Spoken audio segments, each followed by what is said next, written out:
Have you ever heard of a king who could write beautiful poetry in the morning and then lead a massive cavalry charge in the afternoon?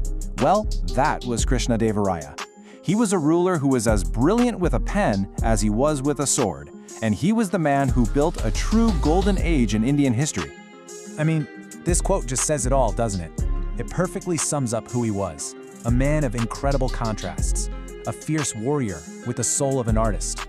And under his command, the city of Vijayanagara, his capital, became this shining beacon of wealth and culture. Its markets were literally overflowing with jewels, and its courts were packed with the greatest scholars of the time. But here's the thing, this golden age was never a sure thing, not at all. When Krishnadevaraya came to the throne, he inherited an empire that was, powerful, but it was also balanced on a knife's edge, completely surrounded by enemies who were just waiting for a chance to tear it all down. Just picture this for a moment. To the north, you had the Deccan Sultanates, a whole alliance of powerful kingdoms, and they were a constant looming threat. Their armies were always ready to strike. Then, over to the east, you had the Gajapati rulers of Odisha, and they controlled all the vital ports and trade routes to the sea. Vijayanagara was basically caught in a strategic trap, and one wrong move could have been the end. So Krishnadevaraya was born right into this pressure cooker. From a young age, he was trained for greatness, becoming just as skilled with a sword as he was with a musical instrument. But getting to the throne was a real struggle. The empire went through years of bitter infighting that almost ripped it apart. Finally, around 1509, he took charge, inheriting a kingdom that was powerful, yes, but also on the very brink of disaster. And that was the million-dollar question, wasn't it? You can imagine what everyone was thinking. The generals, the ministers, the rival kings watching from across the borders. They were all wondering, does this young, relatively untested king really have what it takes to protect the incredible legacy of Vijayanagara? Well, the answer to that question wasn't going to be found in some quiet palace corridor. No, it was going to be decided out on the bloody battlefields of the Deccan. See, Krishnadevaraya wasn't the kind of king who would sit back and wait for his enemies. He was going to meet them head-on. His very first campaign was a stroke of absolute genius. He didn't go north, he struck east first, completely smashing the Gajapati defenses and seizing control of that vital coastline. And with every single fort he captured, he wasn't just expanding his empire. He was making it richer, funneling all that new wealth into building a military machine, the likes of which nobody had ever seen.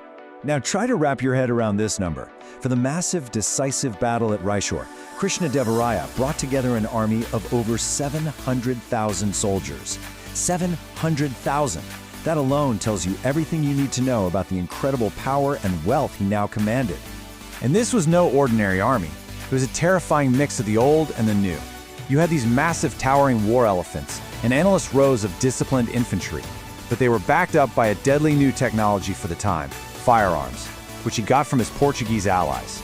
This blend of tradition and modern tech, well, it would prove to be absolutely unstoppable. You can just imagine the scene at the Battle of Richest in 1520, can't you?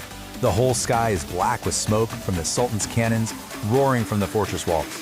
The Vijayanagara war elephants are like living battering rams pushing forward, while Portuguese sharpshooters provide covering fire. It must have been an absolutely epic clash of titans. And then, at the most critical moment of the battle, with the fate of his entire empire hanging in the balance, Krishnadevaraya did something legendary.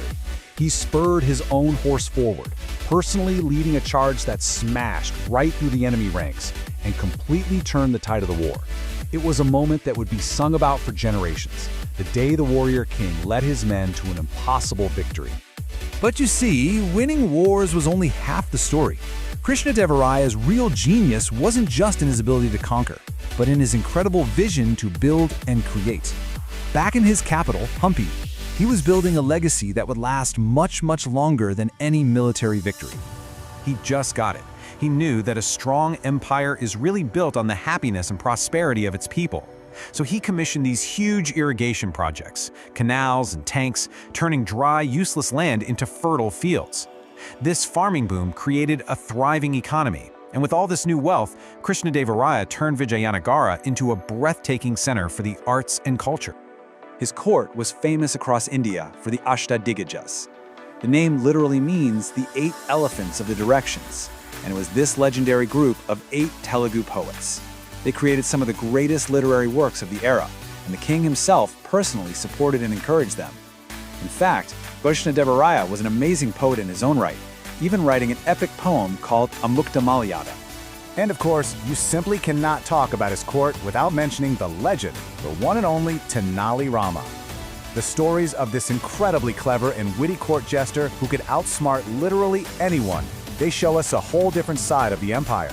It was a place where intelligence, wisdom, and a good laugh were valued just as much as military strength. So, after all is said and done, what did this warrior poet king really leave behind? His reign. It only lasted for about 2 decades, but it's remembered as the absolute peak of Vijayanagara, a golden age when the empire reached the zenith of its power and its creative spirit. His legacy is really this beautiful tapestry woven from so many different threads. He was the great general who defended the kingdom. He was the generous patron who kicked off a cultural renaissance. And he was the sharp administrator who brought prosperity to his people. He was really the complete king. It's incredible. If you walk through the magnificent ruins of Hampi today, you're literally walking through Krishnadevaraya's dream. Every temple, every marketplace, every single intricately carved stone pillar you see, it's a testament to his reign.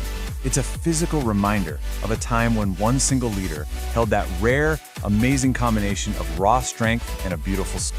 And so, the story of Krishnadevaraya leaves us with a really deep question to think about.